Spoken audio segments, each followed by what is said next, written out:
એજ્યુકેટરમાં આપનું સ્વાગત છે. આજે હું તમારા માટે લઈને આવું છું 10 નવેમ્બર 2025ના મહત્વના કરંટ અફેર્સ, જે તમારી આવનારી STIની પરીક્ષામાં તમને ખૂબ ઉપયોગી થશે અને 1 માર્ક અપાવવામાં મદદ થશે. પરંતુ એ પહેલાં તમારે વિડીયોને શરૂઆતથી લઈને અંત સુધી જરૂરથી જોવો પડશે અને વિડીયોની લિંક તમારા મિત્રો સાથે શેર કરવાનું ભૂલતા નહીં. સાથે સાથે એક લાઇકનું બટન પણ પ્રેસ કરવાનું ભૂલતા નહીં. તો ચાલો વિડીયોને હવે શરૂઆત કરી દઈશું. તમને સૌને ખ્યાલ હશે કે હવે STIની પરીક્ષા આવે છે, તો મને ખ્યાલ છે ત્યાં સુધી તમે હવે મોટી ચેનલ તરફ પ્રયાણ કરશો, પરંતુ ત્યાં તમને ફક્ત ને ફક્ત ઘણો ઇમ્પોર્ટન્ટ ડેટા તો મળશે, પણ સાથે સાથે બિનજરૂરી ડેટાનો પણ ઢગલો થઈ જશે. પરંતુ હું તમને અહીંયા ટોપ 5 પોઈન્ટ અને ટોપ 5 જે ઇમ્પોર્ટન્ટ ડેટા છે એ જ આપીશ. તો પ્લીઝ એક રિક્વેસ્ટ છે, વિડીયોની શરૂઆતથી લઈને અંત સુધી જુઓ. હું તમારા માટે સમય બગાડું છું, મને તો આવડવાનું જ છે, મારું નોલેજ પણ છે, પરંતુ તમારા માટે સમય બગાડું છું, પરંતુ તમને એની વેલ્યુ જ નથી. ખરેખર ફ્રીની કોઈને ક્યારેય વેલ્યુ નથી હોતી. મોટા નામ હોય, પરંતુ એ તમને હ્યુમિલેટ કરતા હોય ને તો તમને ત્યાં ગમશે, અને સરળતાથી કોઈ કંઈ આપશે તો તમને નહીં ગમે. એ દુનિયાનો નિયમ છે, એ મેં જોઈ લીધું મારા વિડીયોઝ પરથી હમણાં, રાઈટ. અને હમણાંથી હું બીમાર હોઉં છું ને તો પણ તમારા માટે લઈને આવું છું. પરંતુ ચલો છોડો, જે લોકો જોતા હશે એમને તો ચોક્કસથી ગમશે. અને હા, વિડીયોની PDF તમને નીચે મળી જશે. ચાલો આજનો આપણો પ્રથમ પ્રશ્ન જોઈ લઈશું. પેટીગત તમાકુ વપરાશ પર પ્રતિબંધ મૂકનાર વિશ્વનો પ્રથમ દેશ કયો બન્યો?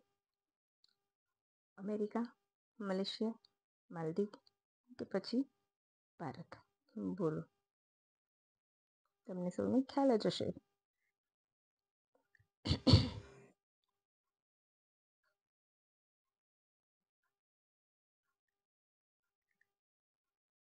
તો અહીં આપણો જવાબ આવશે ઓપ્શન સી, માલદીવ્સ.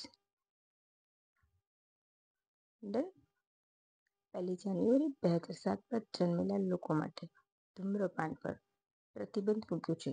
એ પછી ખરીદવાનું હોય, વેચાણ હોય કે પછી ધૂમ્રપાન પોતે કરવું હોય, એ બધા ઉપર માલદીવ્સની સરકારે પ્રતિબંધ મૂક્યો છે. યાદ રાખજો, વિશ્વનો પ્રથમ દેશ છે જેને પેઢીગત તમાકુ વપરાશ પર મૂક્યો હોય, અને આ પ્રતિબંધ પ્રવાસીઓને પણ લાગુ પડશે, રાઈટ. હવે ક્યારથી?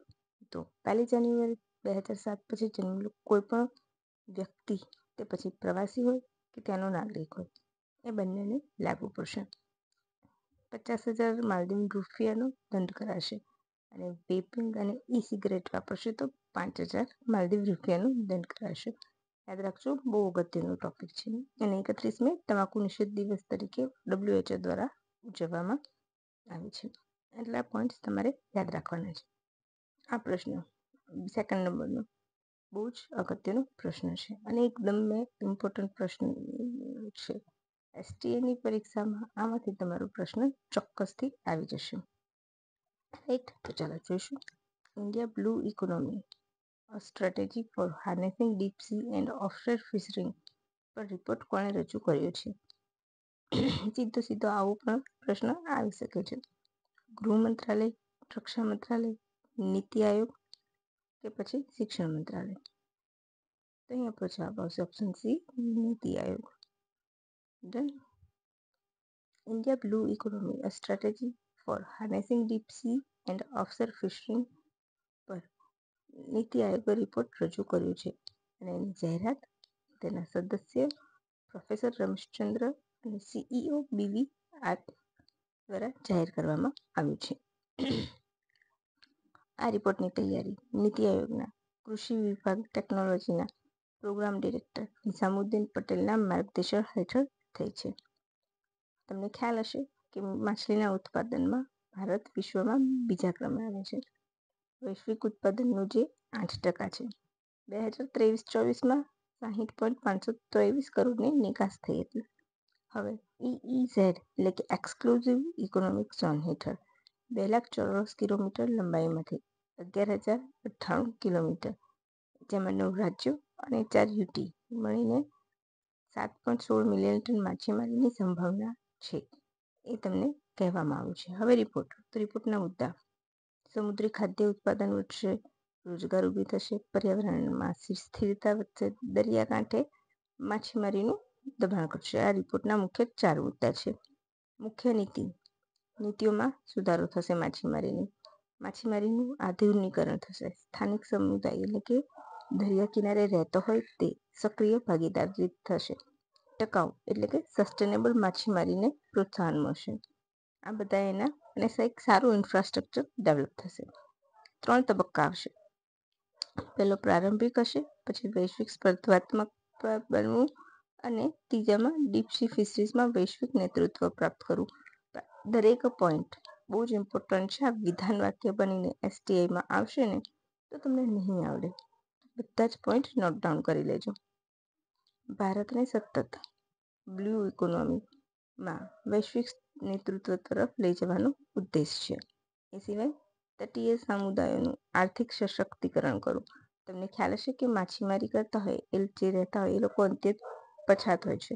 તો એ લોકોનું સશક્તિકરણ આર્થિક રૂપે કરવું અને ભારતની સમુદ્રી શક્તિનો સસ્ટેનેબલ રીતે ઉપયોગ લેવો. આ એના મુખ્ય રિપોર્ટ છે કે મુખ્ય ઉદ્દેશ છે એના. રિપોર્ટ બાદ એક સત્ર યોજાયું હતું જેમાં ગોવા, ગુજરાત, લક્ષદ્વીપ, તમિલનાડુ, ઓડિશા, મહારાષ્ટ્ર મીન્સ કે દરિયા કિનારેથી જોડાયેલા રાજ્યોએ ભાગ લીધો. જે strategy of a states and way forward toward harnessing deep sea fisheries and export તેમજ advancing resources management through regulatory reform, research, fishing and capacity building પર ચર્ચા કરી. Niti Aayog national institution for transforming India એનું પૂરું નામ છે. એનફ છે આટલું, બરાબર. હવે ત્રીજો પ્રશ્ન. ફુજિયાન એરક્રાફ્ટ કયા દેશનું છે? ચીન, જાપાન, સાઉથ કોરિયા, દક્ષિણ કોરિયા. બોલો, ફુજિયાન એરક્રાફ્ટ કયા દેશનું છે? તો અહીં આપણો જવાબ શું આવશે? ઓપ્શન એ, ચીન. ડન. ચીનનું ત્રીજું એરક્રાફ્ટ છે. સૌથી વધારે એરક્રાફ્ટ અમેરિકા પાસે છે, પછી ચીન પાસે અને ભારત પાસે ત્રીજા ક્રમે. ભારત પાસે 2 છે, વિક્રમાદિત્ય અને વિક્રમ. ચીનના 3 છે. તમારે ફક્ત 3 જ યાદ રાખવાના છે. હું માનું છું કે મને ખબર છે કે અત્યાર સુધી એવું પૂછાયું નથી ને પૂછાશે પણ નહીં. બરાબર. હવે એના વિશે થોડીક ડિટેલ જોઈ લઈશું. 316 કિલોમીટરની લંબાઈ છે. ટાઈપ 3નું છે. એમાં ઇલેક્ટ્રોમેગ્નેટિક કેટપ્લેટનું લોન્ચિંગ સિસ્ટમ યુઝ થઈ છે અને એક સાથે 60થી 70 ફાઇટર જેટ લઈ જવાની ક્ષમતા ધરાવે છે. રાઈટ. તમારે આટલું જ યાદ રાખવાનું છે. હવે વિક્રમ અને વિક્રમાદિત્ય વિશે મેં આમાં કેમ નથી લીધું? તો હું ઈચ્છું છું કે હું તમારા માટે એના માટે અલગથી બનાવીશ વિક્રમ અને વિક્રમાદિત્ય વિશે.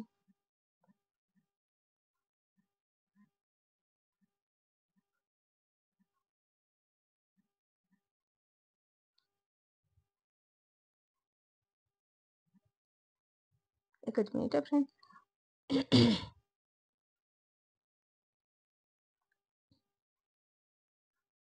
હવે આપણો નેક્સ્ટ ક્વેશ્ચન જોઈએ તો આપણો નેક્સ્ટ ક્વેશ્ચન શું છે? ભારતના 2 એરક્રાફ્ટ છે, યાદ રાખજો.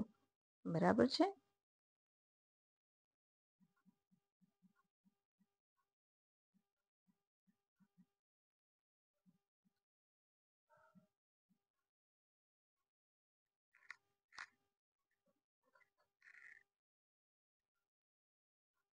આપણે એના વિશે જોઈએ તો 284 મીટર લાંબુ છે, એ પણ યાદ રાખી લેજો. બરાબર.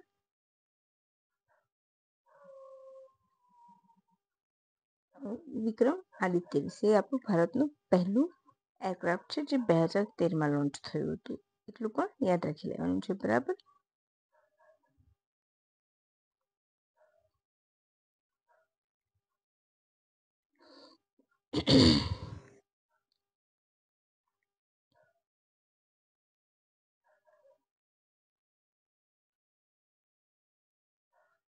મીન્સ કે એની ફર્સ્ટ નેવલ એવિએશન તરીકે ટ્રાયલ 2013માં લેવાઈ હતી. બરાબર છે. આ યાદ રાખજો. કમિશન થયું. જનરલી આપણે શું શબ્દ વાપરે છે? કમિશન થયું.